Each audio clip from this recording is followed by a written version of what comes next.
So మనం ఈరోజు శ్రీల ప్రభుపాద వారిచే రచించబడినటువంటి శ్రీమద్ భాగవతంలో మొదటి స్కందము 13వ అధ్యాయము 15వ శ్లోకం నుంచి చర్చించుకుంటున్నాం.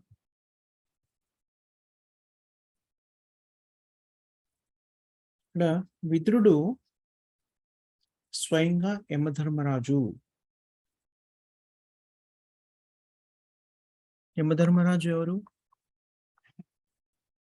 న్యాయ నిర్ణేత, ధర్మరాజు, ధర్మ నిర్ణేత. జీవులు మృత్యువు సంభవించిన తర్వాత వ్యక్తులందరూ కూడా యమధర్మరాజు దగ్గరికి కొనుక్కోబడతారు. అక్కడ తర్వాతి జన్మ ఏమి లభించబోతుంది, వాళ్ళు ఈ జన్మలో చేసినటువంటి కార్యక్రమాలకి ఫలితం ఏమిటి అనేటువంటిది నిర్ధారించబడుతుంది. యమధర్మరాజు శూద్రుడు కాడు, భగవంతుడైన శ్రీకృష్ణుడి యొక్క గొప్ప భక్తుడు. ఎలాంటి భక్తుడు? మహాజనులలో ఒకడు.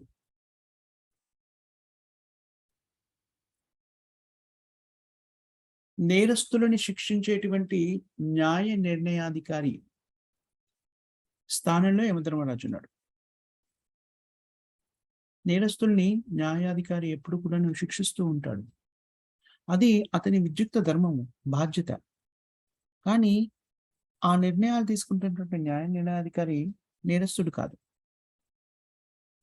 నేరస్తులకి తగిన శిక్షను విధిస్తున్నాడు. అదేవిధంగా యమరాజు న్యాయ నిర్ణయాధికారిగా భగవంతుడైన శ్రీకృష్ణుడే నియమించబడ్డారు. మృత్యు తర్వాత వ్యక్తులందరూ కూడా యమధర్మరాజు దగ్గరికి వెళ్ళి తర్వాతి జన్మ ఏంటో నిర్ధారించుకోవాలి. ఇది ప్రకృతి నియమము, భగవంతుడిని నిర్దేశించినటువంటి ప్రక్రియ. యమధర్మరాజు మండూకమునిచే, మనం ఇంతకుముందు కూడా ఈ మధ్య కాలంలో ఒకసారి చర్చించుకున్నట్టున్నాం. యమధర్మరాజు మండూకమునిచే శపించబడ్డాడు. మండుకమని చాలా గొప్ప సాధువు. కానీ ఒకానొక సందర్భంలో అతని ఆశ్రమంలోకి కొందరు దొంగలు ప్రవేశిస్తారు. వాళ్ళని వాళ్ళు రక్షించుకోవడానికి, రాజభటుల నుంచి రక్షించుకోవడానికి అరణ్యంలో ఒక మూలగా ఉన్న మండూకముని ఆశ్రమంలోకి ప్రవేశిస్తారు. రక్షక భటులు ఆ దొంగలని పట్టుకుంటారు. మండూకమని ఆశ్రమంలో దొరికారు కాబట్టి ఏమనుకుంటారు, మండూకమని కూడా వాళ్ళకి అధినేత అనుకుంటారు. అనుకుని మండూకమని కూడాను రాజు దర్బార్లో ప్రవేశపెడతారు శిక్షకి. అప్పుడు రాజు మండూకమనికి శూలదండన విధిస్తారు. ఈ శూలదండన అనేటువంటిది ఇప్పటికి కూడా కొన్ని ప్రదేశాల్లో ఉంది అని శ్రీల ప్రభుపాద వారు చెప్తారు. శూలదండన అంటే ఏమిటి? విసర్జన నుంచి ఒక శూలాన్ని గుచ్చుతారు. అది ఎలా వెళ్తుందట, ఆ శూలదండన మూలంగా అలా పైకి పంపించేసి తల నుంచి బయటకు వెళ్ళేలాగా గుచ్చేస్తారు. ఆ విధంగా వ్యక్తికి మరణదండన విధిస్తారు. అలాగా కొనదేలి ఉన్న శూలం మీద కూర్చోబెడతారు. కొన్ని అరబ్ దేశాలలో ఇప్పటికి కూడా ఈ దండన విధిస్తారు అని చెప్పబడుతుంది.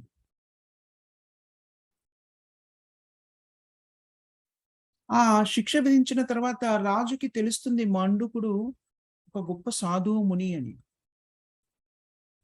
వెంటనే ఆ దండన మధ్యలో ఆపేస్తారు ఆయనకి. చాలా గొప్ప సాధువు ఆయన, ఆయన్ని శిక్షించడం ఏంటి? అప్పుడు రాజు వెంటనే దాన్ని ఆపేసి వెంటనే విడుదల చేస్తారు మాండూకముని. రాజు మాండూకముని క్షమాపణ కూడా కోరుకుంటాడు.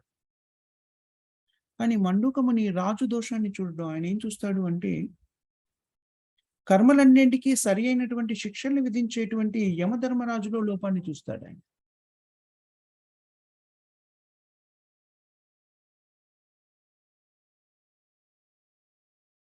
అందుకని యమధర్మరాజు దగ్గరికి వెళ్ళిపోయి అడుగుతాడు మండూకముని, నన్ను ఎందుకు అలా శిక్షించారు మీరు? నేను ఏ దోషం చేశానని నాకు అలాంటి శిక్ష విధించారు మీరు? ఏ పాపకార్యాన్ని చేశాను నేను?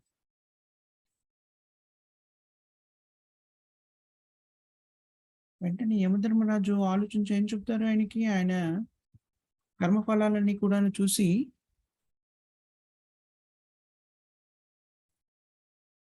బాల్యావస్థలో ఉన్నప్పుడు నువ్వు ఒక చీమకి దాని విసర్జన అవయవం నుంచి మీరు ఒక ముళ్ళుతో కుచ్చారు. అది కూడా చూడండి ఎంత ప్రకృతి నియమాలు ఎంత నిర్దిష్టంగా ఉంటాయో అది కూడా లెక్కలోకి తీసుకోబడింది. అందుకని యమధర్మరాజు ఏమన్నాడు? అందుకనే నీకు ఈ శిక్ష విధించడం జరిగింది. చూడండి ప్రకృతి నియమాలు ఎంత నిర్దిష్టంగా ఉంటాయో.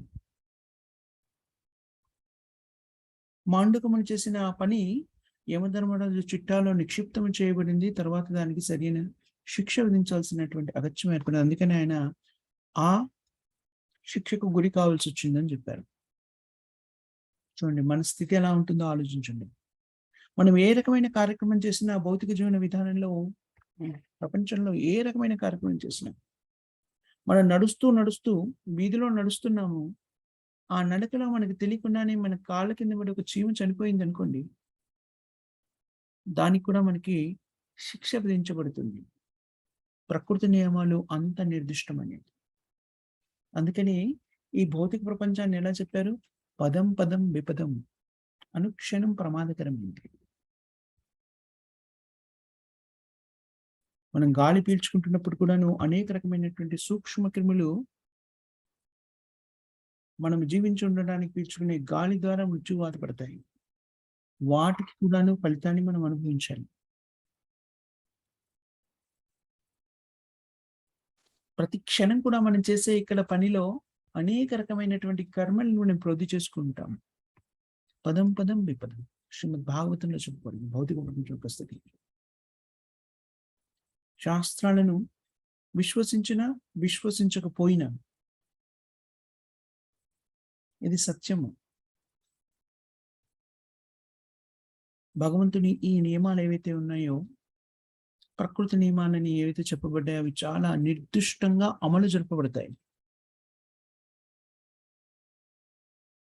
సో, మాండూకమణి చేసినటువంటి ఆ కార్యక్రమానికి శిక్ష విధించడం అని చెప్పినప్పుడు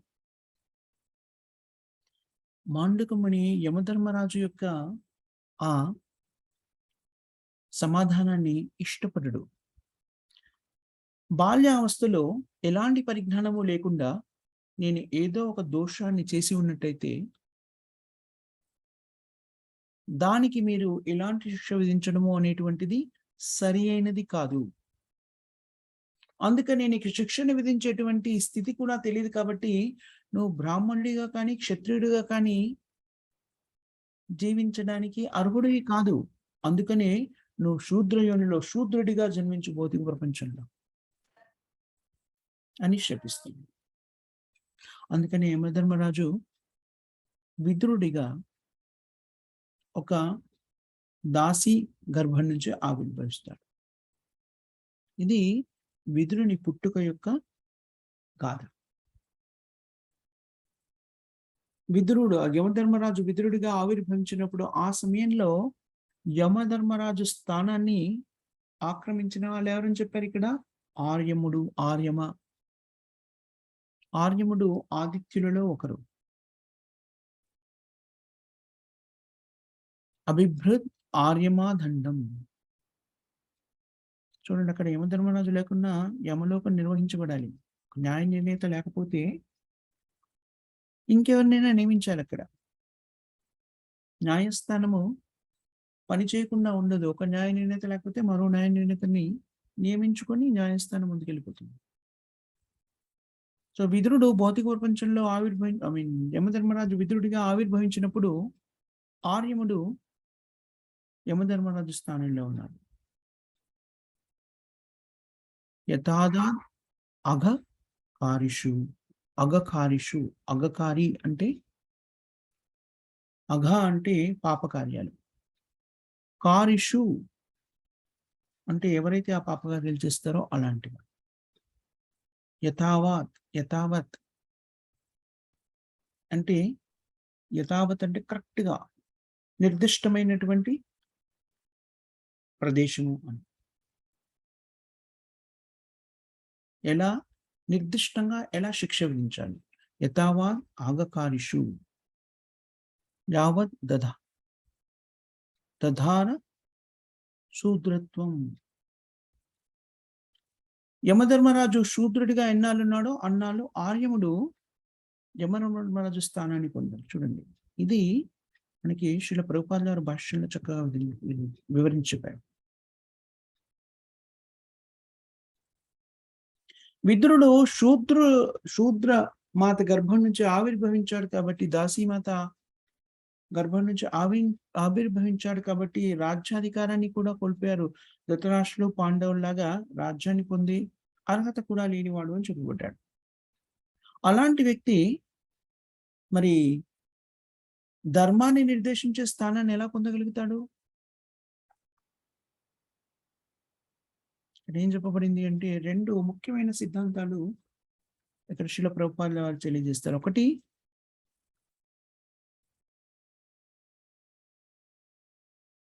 తను శూద్రుడిగా జన్మించి ఉండవచ్చు గాక, కానీ సన్యాసాశ్రమాన్ని స్వీకరించి ఆధ్యాత్మిక పరిజ్ఞానాన్ని కలిగి ఉన్నాడు కాబట్టి, ముఖ్యంగా ఎలా పొందాడో ఆ ఆధ్యాత్మిక పరిజ్ఞానాన్ని మైత్రేయ ఋషి ద్వారా ఆధ్యాత్మిక పరిజ్ఞానాన్ని పొందాడు. అందుకని ఆచార్య స్థానంలో ఉండడానికి, ఆధ్యాత్మిక గురువుగా ఉండడానికి సరి అయిన వ్యక్తి. షట్కర్మ నిపుణో విప్రో మంత్రతంత్ర విశారద అవైష్ణవో గురుర్నాశ వైష్ణవ శుభచో గురు. గురువు కాగలిగినటువంటి వ్యక్తి ఎవరు అంటే, ఎవరికైతే సంపూర్ణమైనటువంటి కృష్ణ చైతన్యం కలిగి ఉంటారో, కృష్ణ భక్తికి సంబంధించిన పరిపూర్ణ పరిజ్ఞానాన్ని కలిగి ఉంటారో, వారు ఏ కులంలో, ఏ మతంలో, ఏ రకమైన జన్మాన్ని పొందినా కూడా, శూద్రుడిగా జన్మించిన, బ్రాహ్మణుడిగా జన్మించిన, వైశ్యుడిగా జన్మించిన, గృహస్థాశ్రమంలో ఉన్నా, బ్రహ్మచారి ఆశ్రమంలో ఉన్నా, లేకపోతే సన్యాసాశ్రమంలో ఉన్నా, ఏ ఆశ్రమంలో ఉన్నా, ఈ వర్ణాశ్రమ ధర్మంలో దేంట్లో ఉన్నా కూడాను కృష్ణ చైతన్యానికి సంబంధించిన పరిజ్ఞానాన్ని సంతరించుకునే వ్యక్తి గురువు కావడానికి అర్హుడు. కిభా విప్ర కిభాన్యాసి శూద్రకే నినాడు ఏ కృష్ణ తత్వవేత్త సేహి గురు. చైతన్య చరితామృతంలో చెప్పబడింది. చైతన్య మహాప్రభు ప్రకారంగా ఎవరైతే ఆధ్యాత్మిక పరిజ్ఞానాన్ని, భగవత్ పరిజ్ఞానాన్ని కలిగి ఉంటారో, కృష్ణ చైతన్యాన్ని కలిగి ఉంటారో, బ్రాహ్మణుడైనా శూద్రుడైనా, గృహస్థుడైనా సన్యాసి, ఆధ్యాత్మిక గురువు అవడానికి అన్ని అర్హతల్ని కలిగి ఉన్నారు. శూద్రుడిగా జన్మించాడు కాబట్టి అతను ఆధ్యాత్మిక ప్రచారం చేయడానికి అర్హుడు కాడు అనేటువంటిది సరికాదు. చైతన్య సిద్ధాంతం అది కాదు. చైతన్య మహాప్రభు యొక్క సిద్ధాంతము ఈ శరీరానికి సంబంధించింది కాదు, బాహ్యావస్థ అయినటువంటి ఈ శరీరానికి సంబంధించింది కాదు. చైతన్య చైతన్య సిద్ధాంతం అంతా కూడాను ఆత్మకు సంబంధించిన పరిజ్ఞానం. కృష్ణ చైతన్య ఉద్యమము ఏదైతే ఉందో అది ఆత్మని అత్యున్నత స్థితికి తీసుకువెళ్ళడానికి నిర్దేశించబడింది. ఆత్మ తన స్థితి నుంచి దిగజారిపోకుండా రక్షించేటువంటిది చైతన్య చరితామృతం, చైతన్య సిద్ధాంతం. కొన్నిసార్లు వ్యక్తులు ఆశ్చర్యపోతూ ఉంటారు.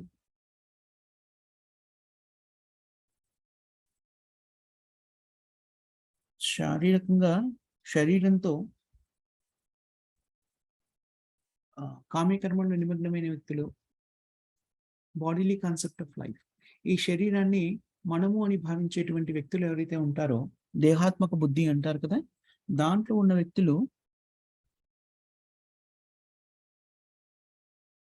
చేసే పనుల్ని, ఆధ్యాత్మిక స్థితిలో ఉండి వ్యక్తులు చేసే పనులన్నీ కూడా కర్మలు అనుకుంటారు. అవి రెండు సమాన స్థాయిలో ఉన్నాయి అనుకుంటారు. కానీ దేహాత్మక బుద్ధితో చేసేటువంటి మాత్రమే ఎలాంటి కర్మలు? సకర్మ అవికర్మ, పుణ్య పాప కార్యాలు. ఆధ్యాత్మిక స్థాయిలో ఉండి చేసేటువంటి కర్మలన్నీ కూడా ఏమవుతాయి? భక్తి అవుతుంది. బాహ్యంగా చూస్తే అవి 2 ఒకే రకమైన కర్మలుగా కనబడతాయి. మనం చెప్పుకుంటాం కదా! తొలగించలేనటువంటి ఆహార, నిద్ర, భయం, మైథున కార్యక్రమాలు ఏవైతే భౌతిక బంధనానికి మూల కారణమవుతున్నాయో, భౌతిక జీవనంలో కూరుకుపోవడానికి కారణభూతమవుతున్నవే, అవే కార్యక్రమాలు కృష్ణుని కేంద్ర బిందువుగా పెట్టుకొని చేసినట్టయితే అదంతా భక్తి అవుతుంది. భక్తి అంటే ఏ పని చేయకుండా, ఏ కర్మ చేయకుండా కూర్చోవడం కాదు. భక్తి అంటే వివిధ రకాలైన కార్యక్రమాలున్నాయి. యత్ కరోషి యజుజ్జోషి. యత్ యత్ తపస్ససి కౌంతేయ తత్పురుషే మదార్పణం. ఎక్కడది 9వ అధ్యాయంలో వస్తుంది. 26, 27, 27 శ్లోకం. యత్ కరోషి యజజ్ఞాహి జుహోషి కదాచన యత్ తపస్ససి కౌంతేయ తత్కురుష్య మదార్పణం. అది భక్తి యోగము అంటే. అందరికీ కూడా కృష్ణుడు ఏమని ప్రబోధిస్తున్నాడు? మీరు చేసే కార్యక్రమాలు మీరు వదిలిపెట్టలేకపోతే పర్వాలేదు. ఆ కార్యక్రమాలే చేయండి. కానీ వాటి ఫలితాన్ని నాకు సమర్పించండి. అది భక్తి అవుతుంది. విదురుడు యమధర్మరాజు. యమధర్మరాజే కాదు. మామూలుగా యమధర్మరాజే కాదు. 12 మంది మహాజనుల్లో ఒకరు. మనకి శాస్త్రంలో చెప్పుకునే శ్రీమద్ భాగవతంలో వస్తుంది ఈ విషయము.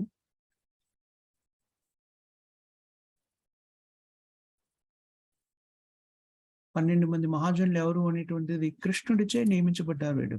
స్వయంభూ నారద శంభు కుమార కపిలో మున. కుమార కపిలో మన. తర్వాత ఏంటి? ప్రహ్లాదు జనకు భీష్మో బలై వైయాసికి రాయం. ఈ 12 మంది మహాజనులలో యమధర్మరాజు ఒకరు. ఈ 12 మంది భగవంతునిచే ఎందుకు నియుక్తులయ్యారు? శ్రీకృష్ణుడిచే కృష్ణ చైతన్యాన్ని ప్రచారం చేయడానికి నియుక్తులయ్యారు. మనం భక్తి మార్గంలో ఉండాలి అంటే ఈ మహాజనుల యొక్క అడుగు జాడల్లో ఉండాలి. వీళ్ళు మనకి నిర్దేశించిన మార్గాన్ని స్వీకరించాలి. మహాజనోయైన గతాసు పంత. చైతన్య చరితామృతంలో చెప్పబడింది. దీన్ని అనుసరించే శ్రీల ప్రభుపాదుల వారు కృష్ణ చైతన్య సమాఖ్యను స్థాపించినప్పుడు 12 మంది గవర్నింగ్ బాడీ కమిషనర్స్ జీబీసీ అని నియమించారు. చాలా బాధ్యతాయుతంగా శ్రీల ప్రభుపాదుల వారు ఇచ్చినటువంటి కర్తవ్యాన్ని నిర్వర్తించాల్సిన బాధ్యత వాళ్ళకుంది. వాళ్ళు దాన్ని నిర్వర్తించకపోతే ఏం జరుగుతుంది? శిక్షించబడతారు. ఎలా శిక్షించబడతారని చెప్పారు శ్రీల ప్రభుపాదుల వారు చెప్తారు. వాళ్ళు వాళ్ళ కర్తవ్యాన్ని నిర్వర్తించకపోతే శూద్రులుగా జన్మిస్తారు. యమధర్మరాజుని ఒకానొక సందర్భంలో శ్రీల ప్రభుపాదుల వారు ఎలా పోలుస్తారు అంటే, ఈ 12 మంది మహాజనులని జీబీసీ గవర్నింగ్ బాడీ కమిషన్ భక్తియుక్త సేవని నిర్వర్తించడానికి ఏర్పడుతున్న పాలక సంఘం. యమరాజు కూడాను ఆ పాలక సంఘంలో సభ్యుడు. 12 మంది మహాజనుల్లో ఒకరు. కానీ ఒక చిన్న దోషాన్ని చేశారు కాబట్టి శూద్రుడిగా జన్మించాల్సిన అగత్యం ఉంటుంది. శ్రీల ప్రభుపాదుల వారు ఒకానొక సందర్భంలో ఈ శ్లోకానికి సంబంధించి అనుకుంటాను చెబుతూ ఒక మాట చెప్తారు ఆయన. ఏమని? అందుకని నేను నియమించినటువంటి జీబీసీ గవర్నింగ్ బాడీ కమిషన్ పరిపాలన సంఘం ఏదైతే ఉందో అది చాలా జాగ్రత్తగా భక్తియుక్త సేవని ప్రచారం చేయలో నియుక్తులు కావాలి. పాలనా బాధ్యత, అంతర్జాతీయ కృష్ణ చైతన్య సమాఖ్య పాలనా బాధ్యతని వాళ్ళు చక్కగా నిర్వర్తించాలి. లేకపోతే వాళ్ళు శిక్షించబడతారు. ఉన్నతమైన స్థానంలో ఉన్న వాళ్ళు చిన్న దోషం చేసినా కూడాను చాలా పెద్ద శిక్ష విధించబడుతుంది. ఈ ఉదాహరణ ద్వారా మనం తెలుసుకోవచ్చు. యమధర్మరాజు చేసిన ఒక చిన్న దోషానికి శూద్రుడిగా జన్మించాడు. మాండుకమునికి సంబంధించి చిన్న దోషం. ఋషులు కానీ మునులు కానీ ఎలా ఉంటారో వాళ్ళకి ఏదైనా వాళ్ళకి ఆవేదన కలిగిస్తే, కూడని పని చేస్తే ఆవేశపూరితులైతే శిక్షిస్తారు, వాళ్ళు శపిస్తారు. దాంట్లో యమరాజుని కూడా వదిలిపెట్టలేదు. అందుకని యమధర్మరాజు శూద్రుడిగా జన్మించాల్సి వచ్చింది. మండుకమని శాపం. ఇంకోటి గమనించండి, 12 మంది మహాజనుల్లో ఒకరైన యమధర్మరాజు భౌతిక ప్రపంచంలో శూద్రుడిగా జన్మించినప్పుడు చాలా జాగ్రత్తగా గమనించాల్సిన విషయం ఏంటి అంటే, ఆయన అంశ కాదు, ఆయన స్వయంగా వచ్చారు ఇక్కడికి. వచ్చినప్పుడు యమలోకంలో అతని స్థానము రిక్తమైంది, అంటే ఖాళీ అయిపోయింది. చూడండి, జాగ్రత్తగా గమనించాల్సిన విషయం. జీవాత్మలు తమ స్థానాన్ని రిక్తపరిస్తే ఇంకొకరిని నియమించాల్సిన అగత్యం ఏర్పడుతుంది. భగవంతుడైన శ్రీకృష్ణుడు కూడా భౌతిక ప్రపంచంలో ఆవిర్భవిస్తారు. కానీ గోలోక బృందావనంలో శ్రీకృష్ణుడు లేరు అనడానికి లేదు. గోలోక బృందాన్ని వదిలేసి శ్రీకృష్ణుడు ఒక క్షణం కూడా ఉండడు. మరి ఈ భౌతిక ప్రపంచంలోని లోకాలన్నింటిలో కూడాను భగవంతుడు ప్రకటితమవుతున్నాడు కదా. తనను తాను విస్తరింపజేసుకుంటాడు. అలా అని చెప్పేసి ఆ కృష్ణుడు ఈ కృష్ణుడు వేరు వేరా కాదు, స్వయంగా కృష్ణుడు. భగవంతుడికి ఇతర జీవులకి మధ్య ఉన్నటువంటి, జీవాత్మకి భగవంతుడికి మధ్య ఉన్నటువంటి వ్యత్యాసం చూడండి జాగ్రత్తగా. కృష్ణుడు భౌతిక ప్రపంచంలో ఆవిర్భవించినప్పుడు ద్వాపర యుగంలో ఆవిర్భవించినప్పుడు శ్రీకృష్ణుడు స్వయంగా ప్రకటితమయ్యారు అని చెప్పబడింది. మరి స్వయంగా శ్రీకృష్ణుడు వస్తే గోలోక బృందావనంలో ఎవరున్నారు? ఆయనే ఉన్నారు.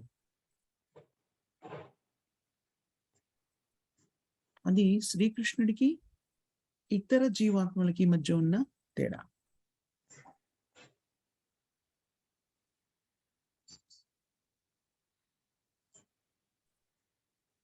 మహాజనులు ఎవరు? యమధర్మరాజు మళ్ళీ మామూలు జీవాత్మకు కాదు, మహాజనులలో ఒకరు. కృష్ణుడు, నారదుడు, బ్రహ్మ. ఎక్కడి నుంచి మొదలవుతుంది? బ్రహ్మ కదా. బ్రహ్మ, నారద, శివ, కపిల, భీష్మ, ప్రహ్లాద మొదలైన వాళ్ళు. అలాంటి మహాజనుల్లో యమధర్మరాజు. యమధర్మరాజు యొక్క బాధ్యత ఏమిటి? భక్తికి సంబంధించిన విధానాన్ని ప్రపంచానికి చాటి చెప్పడం. నారదుడు ఎలాగైతే, బ్రహ్మ, నారద, ఇతర మహాజనులు ఎలాగైతే భక్తికి సంబంధించిన పరిజ్ఞానాన్ని అందజేస్తారో, యమధర్మరాజు కూడాను అదే పని చేయాలి. కానీ యమధర్మరాజు యొక్క స్థితి ఏమిటి అంటే, పాపులను శిక్షించేటువంటి కార్యక్రమంలో నిమగ్నమైనాడు కాబట్టి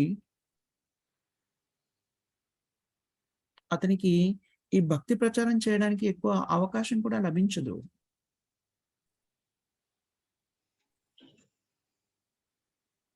యమధర్మరాజు, యమలోకము అనేటువంటిది మన ఈ భూలోకం నుంచి వందల వేల మైళ్ళ దూరంలో ఉన్నటువంటి ఒక లోకం. యమధర్మరాజుకి యమలోకం ప్రత్యేక స్థానం ఉంది.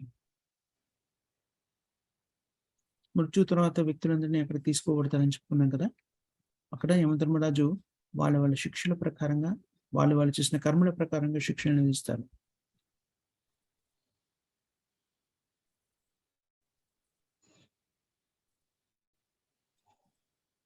కొంతమంది సిద్ధాంతాలు ఉంటాయి, కొన్ని రకాల సిద్ధాంతాలు, కొన్ని రకాల మతాలు ఏమని చెప్తారు అంటే, ఇప్పుడు నాకు మానవ శరీరం లభించింది కదా, ఇది శాశ్వతమైనటువంటి స్థితి అనుకుంటారు.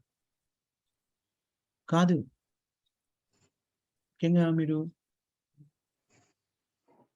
ఏంటది, ఖురాన్,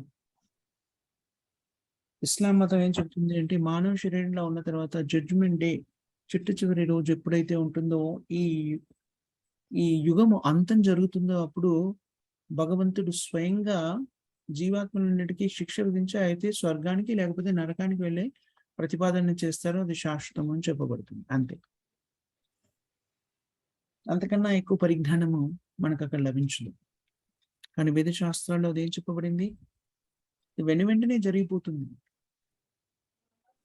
అలాగ మొత్తం అంతా ఈ యుగం అంతమయ్యేంత వరకు కూడా జీవాత్మలు అలాగా సమాధిలో స్థిరపడి జీవాత్మలన్నీ అలాగే ఉంటాయని ఇక్కడ చెప్పబడలేదు.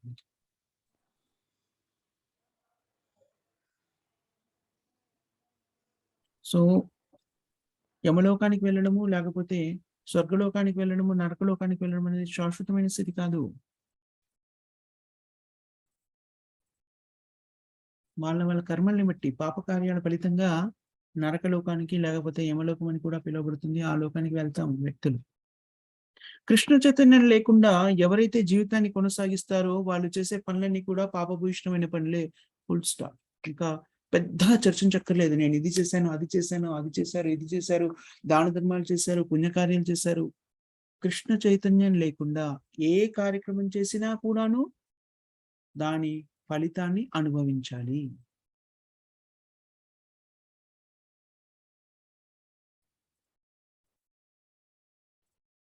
చూడండి ఎంత స్పష్టంగా చెప్పబడిందో. మనం ఏదైనా కార్యక్రమం చేస్తున్నాము అంటే నిజానికి అవన్నీ పాపభూయిష్టమైన పనులే. కృష్ణుడిని కేంద్ర బిందువుగా పెట్టుకోకుండా ఏ కార్యక్రమం చేసినా అది పాపభూయిష్టమైన పని.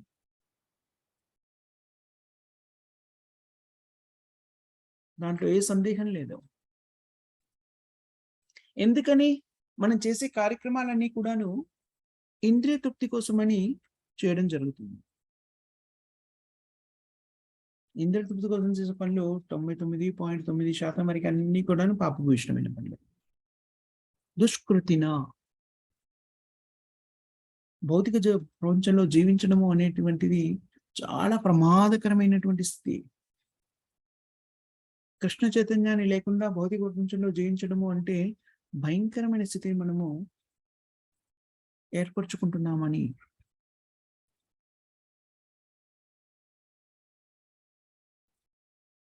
విజ్ఞార్తి కర్మణో నేత్ర లోకోయం కర్మ బంధన. చాలా నిర్దిష్టమైనటువంటి ప్రకృతి నియమం ఇది. మన జీవితాన్ని మానవ జీవితంలోకి ప్రవేశపెట్టబడినటువంటి జీవాత్మ దేనికోసమని కార్యక్రమాన్ని నిర్వర్తించాలి? యజ్ఞార్థై, యజ్ఞం చేయడానికే. యజ్ఞము అంటే ఏమిటి? శ్రీకృష్ణుడి సంతృప్తి కోసం చేసేటువంటి కార్యక్రమాన్ని యజ్ఞము అంటారు. శ్రీకృష్ణుడు లేక నారాయణుడు, విష్ణువు సంతృప్తి కోసం చేసే కార్యక్రమమే యజ్ఞం.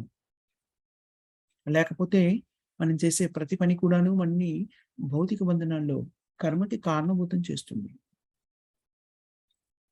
భగవంతుడైన శ్రీకృష్ణుని సేవలో ఎవరున్నారు? భౌతిక ప్రపంచంలో కృష్ణచైతన్యం లేని వాళ్ళు ఎవరు కూడాను భగవంతుడైన కృష్ణుడి సేవలో లేరు. సో, భౌతిక ప్రపంచంలో ఉన్న వాళ్ళంతా కూడాను భౌతిక బంధనాల్లో ఇంకా కూరుకుపోతున్నారు. ఇది భౌతిక ప్రపంచం యొక్క స్థితి.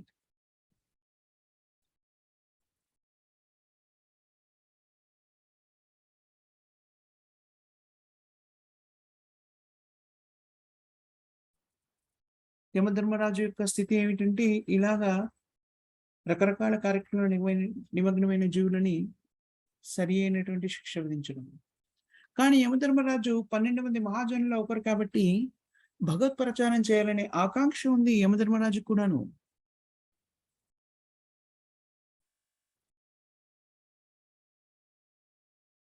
కానీ అతను ఒక ప్రత్యేకమైన కార్యక్రమంలో నిమగ్నమై ఉన్నారు. అది చాలా బాధ్యతాయుతమైనటువంటి కార్యక్రమం. చాలా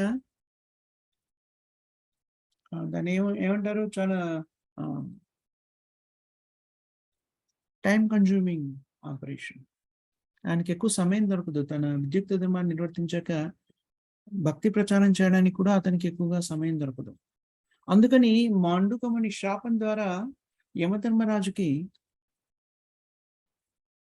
భౌతిక ప్రపంచంలో ఆవిర్భవించే అవకాశం ఏర్పడింది. తద్వారా భగవద్భక్తిని ప్రచారం చేయడానికి అవకాశం ఏర్పడింది. విదురుడు స్వయంగా యమధర్మరాజు కాబట్టి చాలా చాలా గొప్ప భక్తుడు. అందుకని యమధర్మరాజుకి ఇవ్వబడిన శాపం కూడాను ఒక విధంగా వరంగానే పరిణమించింది.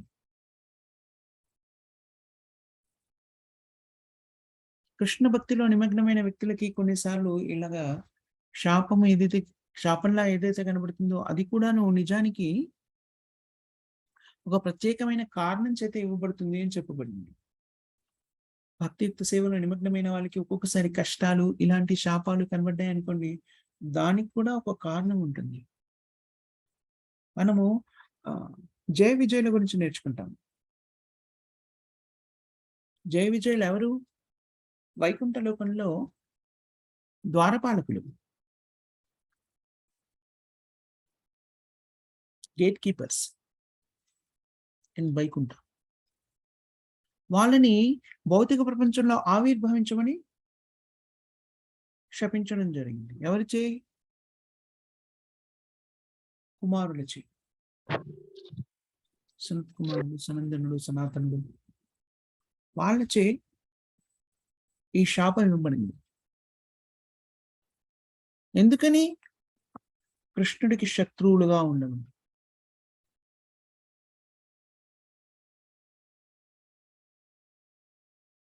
ముందు వాళ్ళకి ఆ శాపం ఇచ్చినప్పుడు జయ విజయులు ఆవేదన చెందుతారు. నారాయణుని కలిసి వైకుంఠంలో మా భవిష్యత్తు ఏంటి, మేము అలా ఉంటే ఎలాగా?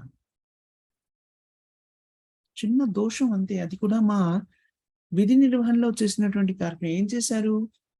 ఈ నలుగురు కుమారుని లోపలికి వెళ్ళడానికి వాళ్ళు అడ్డుకున్నారు. వాళ్ళ బాధ్యతను నిర్వర్తించారు అంతే.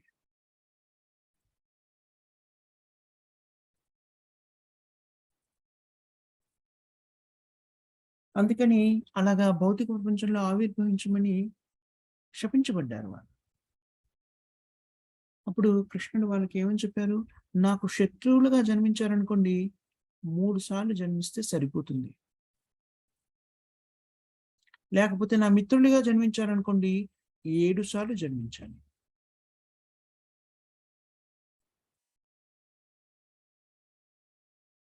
అందుకని వాళ్ళు జయ విజయులు ఆలోచించారు. భగవంతుడికి మిత్రుడిగా జన్మిస్తే 7 సార్లు భౌతిక ప్రపంచంలోకి వెళ్ళాలి. శత్రువుగా జన్మిస్తే 3 సార్లతో ముగుస్తుంది. అందుకని వాళ్ళు ఏం కోరుకున్నారు? మీకు శత్రువులుగా జన్మిస్తాం మేము. సో దీని అర్థం ఏమవుతుంది మనకి? కృష్ణుడు భౌతిక ప్రపంచంలో ప్రకటితమైనప్పుడు అతనికి యుద్ధం చేయడానికి కూడా ఒక శత్రువు కావాలి.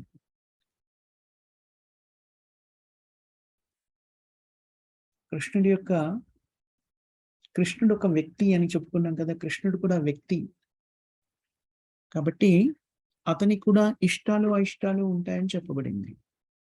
ఎప్పుడైనా శబర్ని అంటే వీరత్వాన్ని ప్రదర్శించాలి అంటే కూడాను భగవంతుడు కూడా ఒక్కోసారి వీరత్వాన్ని ప్రదర్శించాలి అనేటువంటి ఆకాంక్షను కలిగి ఉంటాడు. ఆ ఆకాంక్షను పూర్తి చేసుకోవాలంటే కూడాను ఎవరిని నియమించుకుంటాడు? తన భక్తులని శత్రువులుగా నియమించుకొని ఆ లీలని ప్రకటితం చేస్తారు ఆయన.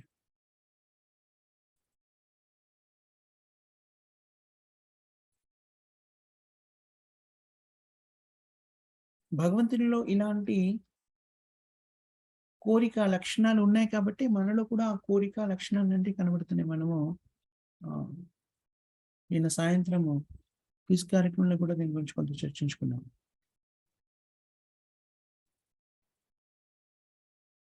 భగవంతుడైన కృష్ణులో కోరిక ఉంది కాబట్టి మనలో కూడా కోరికలన్నింటినీ కలుగుతున్నాయి. జయ విజయులు భగవంతుడైన శ్రీకృష్ణుడికి నారాయణుడికి శత్రువులుగా ప్రకటితమైనవి. చూడండి, ఆధ్యాత్మిక జగత్తులో యుద్ధం చేయడం అనేటువంటిది ఎక్కడా ఉండదు. కానీ కృష్ణుడికి ఎప్పుడైనా యుద్ధం చేయాలి అనిపించినప్పుడు ఏం చేస్తారు ఆయన? భౌతిక ప్రపంచంలో ఆ కోరికను తీర్చుకుంటారు. భౌతిక ప్రపంచంలో ప్రకటితమై ఆ కోరికను తీర్చుకుంటారు.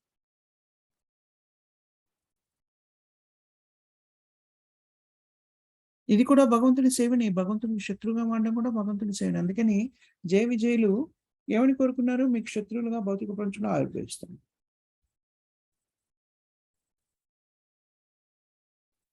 కృష్ణుడు భౌతిక ప్రపంచంలో జయ విజయులని యుద్ధం చేయడానికి ప్రకటితమైనది. రామచంద్రుడుగా ప్రకటితమై రావణ,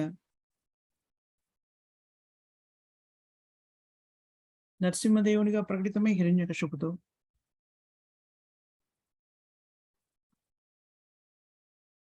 కృష్ణుడిగా ప్రకటితమై యమర, కృష్ణుడిగా ప్రకటితమై ఇంకెవరు అతను? ఈ 3 జన్మల్లో ఎత్తిన వాళ్ళు ఎవరు? రావణ, కుంభకర్ణ, తర్వాత హిరణ్యకశిప, దంతవక్ర.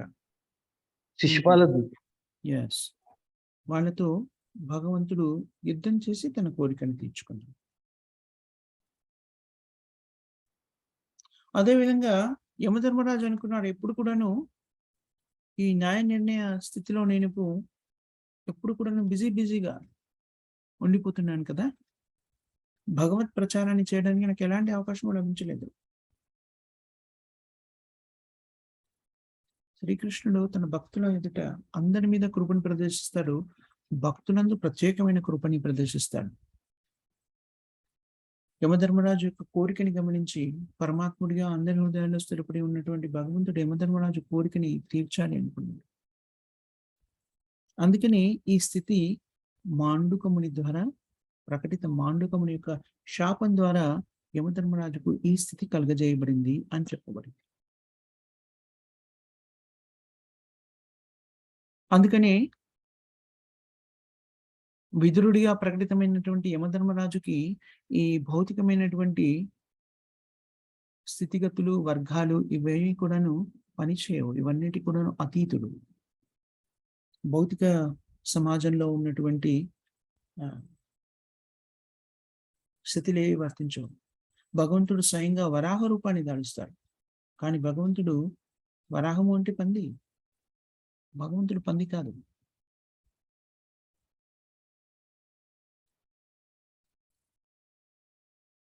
ప్రకటితమయ్యాడు కదా వరాహ రూపంలో.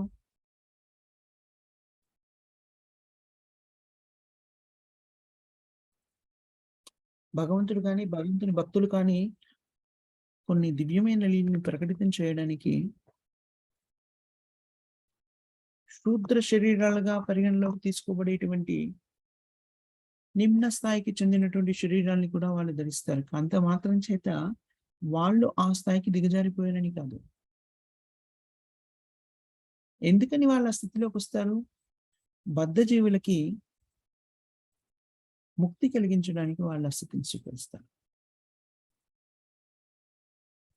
భక్తులు కానివ్వండి, భగవంతుడు కానివ్వండి, శుద్ధ భక్తుడు, భగవంతుడు ఏ రూపాన్ని ధరించినా కూడాను వాళ్ళు ఎప్పుడు కూడాను ఆధ్యాత్మిక స్థితిలో ఉంటారు. ఏతాత్ ఈశానం ఈశయ, అది భగవంతుని యొక్క అధీకృత స్థితి. వరాహ రూపాన్ని దాల్చిన, మత్స్య రూపాన్ని దాల్చిన, కూర్మావతారాన్ని ధరించిన భగవంతుడు ఎప్పుడూ భగవంతుడే. ఆ స్థితిలో ఏవి కూడాను అతన్ని కలుషితం చేయవు.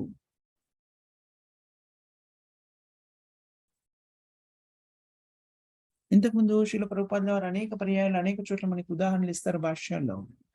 సూర్యుని యొక్క శక్తి గురించి చెబుతూ ఉంటారు. మూత్రాన్ని కూడా ఆవిరి చేసేస్తాడు సూర్యుడు.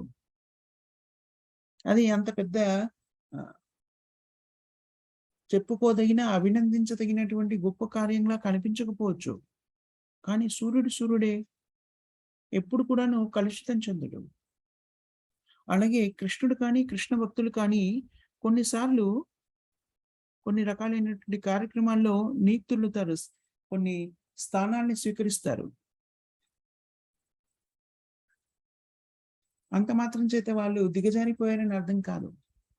ఇది మనం అర్థం చేసుకోవాల్సిన ముఖ్యమైన విషయం.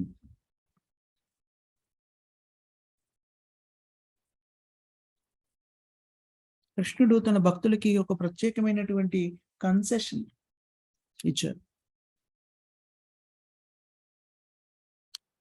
శ్రీమద్ భగవద్గీతలో వస్తుంది కదా, అది 9వ అధ్యాయంలో వస్తుంది.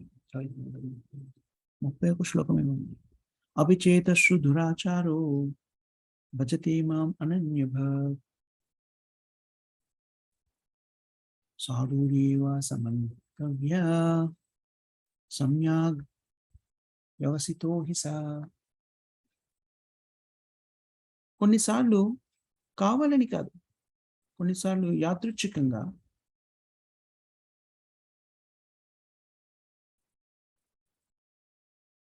కొన్ని తెలియకుండా దోషాలు జరిగిపోతుంటాయి భక్తుల చేత. దోషంలా పరిగణించబడేటువంటి కార్యక్రమాలు భక్తులు చేస్తారు కొన్ని ప్రత్యేకమైనటువంటి స్థితుల్లో. ఒకానొక సందర్భంలో ఎవరో చెప్పారు, జీసస్ క్రైస్ట్ కూడాను ఒకసారి చేపని తినాల్సిన అగత్యం ఏర్పడుతుంది, తినేస్తాడు. ఒక్కొక్కసారి ఒక ప్రత్యేకమైన పరిస్థితుల్లో పాటించవలసిన ధర్మాన్ని పాటించలేని స్థితి ఏర్పడుతుంది. జీసస్ క్రైస్ట్ అలా చేశారు. ఆయన చేశారు కదా అని మనం చేయకూడదు. కొన్ని దురాచారంగా పరిగణించబడినవి, పాపకార్యంగా పరిగణించబడినవి కూడాను కొన్నిసార్లు భగవత్ సంతృప్తి కోసమని భగవత్ సేవలో భక్తులు చేయవలసి వస్తుంది. అంత మాత్రం చేత వాళ్ళు దిగజారిపోయారని కాదు. వాళ్ళ స్థితి నుంచి ఎప్పుడు దిగజారిపోరు. ఇది మనం అర్థం చేసుకోవాల్సినటువంటి విషయం. తేజీయాసం నదోషయ. శ్రీమద్ భాగవతంలో తేజీయాసం అంటే ఏమిటి? ఎవరైతే చాలా చాలా చాలా శక్తివంతులు ఎవరైతే ఉంటారో అలాంటి శక్తివంతమైన వ్యక్తులు కొన్నిసార్లు దురాచారం చేసినట్టు కనబడినా కూడాను అది వాళ్ళని కలుషితం చేయదు. తేజయాసం అంటే నిజానికి సూర్యుని గురించి చెప్పబడుతుంది అక్కడ. తేజయాస అత్యంత తేజస్సును కలిగిన వాడు సూర్యుడు. సూర్యుడు మనం ఇందాక చెప్పుకున్నాం కదా, మూత్రాన్ని కూడా ఆవిరి చేస్తారు. ఆయన కిరణాలు అక్కడ కూడా ప్రసరింపజేస్తారు. అంత మాత్రం చేత సూర్యుడు కల్మషభూయిష్ఠుడు అయిపోడు. అలా శక్తివంతమైన వాళ్ళు చేయవచ్చును, కానీ అది మనం చేయకూడదు. అలాంటి ఉత్తమమైన శ్రేణిలో ఉన్నటువంటి వ్యక్తుల్ని మనము అనుకరించే ప్రయత్నం చేయకూడదు.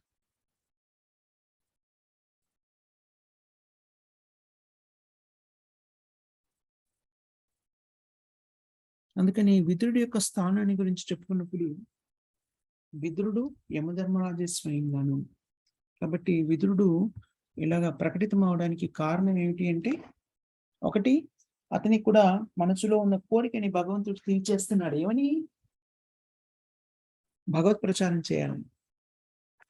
ఇక్కడ భౌతిక ప్రపంచంలో ఆవిర్భవించినప్పుడు విదురుడు కూడాను భౌతిక ప్రపంచ నియమాలని అనుసరిస్తూ తాను కూడాను భగవంతునికి సంబంధించిన పరిజ్ఞానాన్ని మైత్రేయముని ద్వారా స్వీకరించి దాన్ని ప్రచారం చేయడానికి సిద్ధపడ్డారు.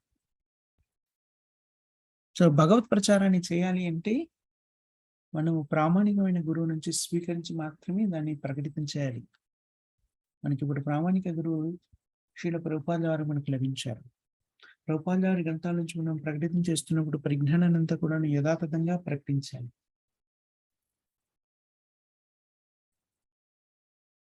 అలా చేయకపోతే ఏం జరుగుతుంది? ప్రభుపాద వారిచే నియమించబడినా కూడా వాళ్ళ విద్యుక్త ధర్మాన్ని చక్కగా నిర్వర్తించకపోతే వచ్చే శిక్ష ఎలా ఉంటుందో శ్రీల ప్రభుపాద వారి స్పష్టంగా చెప్పేస్తాయి.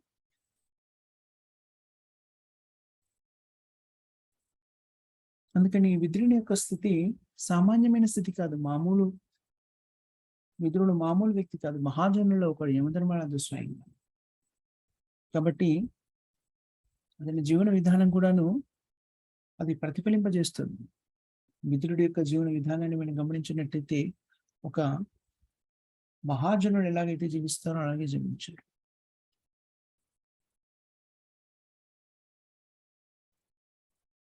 అది విదురుని యొక్క స్థితి. ఈ శ్లోకంలోని సారాంశం కూడా అదే. ముఖ్యంగా విదురుని యొక్క స్థితి, ఆయన ఆవిర్భావానికి కారణం ఏమిటి అనేటువంటిది ఇక్కడ చెప్పారు. వ్యక్తులు ఆరంభ దశలో శ్రీల ప్రభుపాద వారు చక్కగా వివరించి చెప్పారు. ఈ శ్లోకంలో భాష్యంలో ఏమని చెప్పారు? వ్యక్తులు ఏ స్థితిలో ఉన్నా కూడా, ఏ వర్గానికి చెందిన వాళ్ళైనా, ఏ వర్ణంలో ఉన్నా కూడాను, ఏ ఆశ్రమంలో కూడా ఉన్నాను, కృష్ణ భక్తిని ప్రచారం చేయవచ్చును. కృష్ణ భక్తిని స్వీకరించి ఆధ్యాత్మిక గురు ద్వారా పరిజ్ఞానాన్ని సంతరించుకొని కృష్ణ భక్తిని ప్రచారం చేయవచ్చును. నేర్చుకోవాల్సినటువంటి ముఖ్యమైన విషయం. మనం ఆధ్యాత్మిక పురోగతి సాధించాలి అంటే కలియుగంలో చేయవలసిన ఏకైక యజ్ఞము హరినామ సంకీర్తనము. హరేర్నామ హరేర్నామ హరేర్నామ ఇవ కేవలం కలవు నాస్తేవ నాస్తేవ నాస్తేవ గతిరన్యద. హరే కృష్ణ కృష్ణ కృష్ణ హరే హరే, హరే రామ రామ రామ హరే హరే. ఈ మహామంత్రాన్ని శ్రీల ప్రభుపాద వారు మనకు నిర్దేశించినట్టుగా ఆయన మనకు సూచించిన నియమాలని పాటిస్తూ కృష్ణ చైతన్యాన్ని మన జీవితంలోకి స్వీకరించినట్టయితే మనం కూడాను గురువులుగా కావచ్చు. చైతన్య మహాప్రభు కూడా ఆ ఆదేశాన్ని మనకు అందించేశారు. కాబట్టి దీన్ని జాగ్రత్తగా మనము మదిలో ఉంచుకొని కృష్ణ చైతన్యాన్ని జీవితంలోకి అన్వయించుకోవాలి. ఇది పెద్ద కష్టమైన విషయం కాదు. 4 నియమాల్ని పాటిస్తూ హరే కృష్ణ మహామంత్రాన్ని జపించడమే అంతే. అంత సులభతరం చూడండి. మిగిలిన కార్యక్రమాలేవి కూడా వదిలిపెట్టమని చెప్పలేదు. ఇవి చేస్తూ ఉన్నామంటే మిగిలినవన్నీ కూడా మెల్లమెల్లగా మన అభివృద్ధి పథంలోకి వెళ్ళిపోతాం. భౌతిక జీవనంలో జీవిస్తున్నప్పుడు చేసే కర్మలన్నిటిని కూడా ముక్తులమవుతాం. ఇంతకుముందు చేసిన కర్మలు తొలగించబడతాయి. ఇప్పుడు యాదృచ్ఛికంగా మనం వెళ్ళిపోయి ఏ జీవాత్మని కూడా వధశాలలో సంహరించట్లేదు. మాంసాహారాన్ని భక్షించట్లేదు. అయినా కూడాను జీవన విధానంలో జీవించడానికి నడుస్తున్నప్పుడు, గాలి పీల్చుకుంటున్నప్పుడు ఎన్నో జీవరాశులు నశించిపోతున్నాయి. వాటి వల్ల కూడాను మనము ఎన్నో రకమైనటువంటి కర్మలకి బాధ్యులమవుతాం. దానికి కూడా శిక్షను అనుభవించవలసిన అగత్యం ఏర్పడుతుంది. కానీ కృష్ణభక్తిలో ఉన్నామనుకోండి, అదంతా కూడాను తొలగిపోతుంది. అందుకనైనా కూడాను వ్యక్తులందరూ కృష్ణ భక్తిని స్వీకరించాలి. కృష్ణ చైతన్యాన్ని స్వీకరించాలి. తద్వారా మనం ముక్తులం కాగలుగుతాం. ఇక్కడ మనం ముగిద్దాం. మాతాజీ, ప్రభుజీ, ఎవరికైనా ఏమైనా క్వెషన్స్ గానీ, కామెంట్స్ కానీ ఏమైనా ఉన్నాయా? కరెక్షన్స్ కానీ?